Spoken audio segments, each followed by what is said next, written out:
नेहमीच शिवसेना भवनमध्ये प्रवेश करताना आपल्यापैकी बरेच जण खाली उभे असतात आणि त्यांना काही ना काहीतरी मला विचारायचं असतं.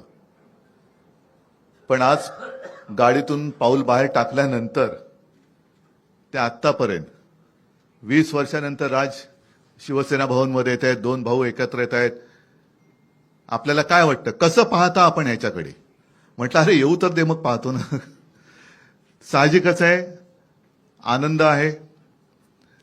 एक संपूर्ण महाराष्ट्रामध्ये नवं चैतन्य सळसळतं आहे आणि आज आपल्या सर्वांसमोर शिवशक्तीचा वचननामा आम्ही जनतेच्या चरणी सादर करतो आहोत.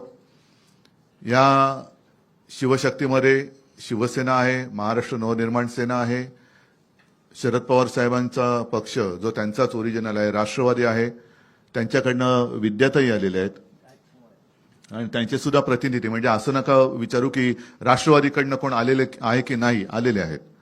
आणि हा वचननामा आपल्या माध्यमातून जनतेच्या चरणी सादर केलेला आहे. बोलण्यासारखं बरंच काही आहे. आपल्या प्रश्नातनं जसं राज म्हणाले तसं आम्ही उत्तर देऊच.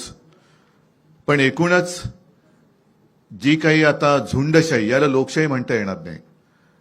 आपल्या देशातली लोकशाही संपून झुंडशाही सुरू झाले असंच आता वातावरण आहे.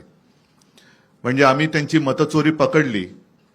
मतचोरी पकडल्यानंतर हा तो लाईट जरा बंद कर.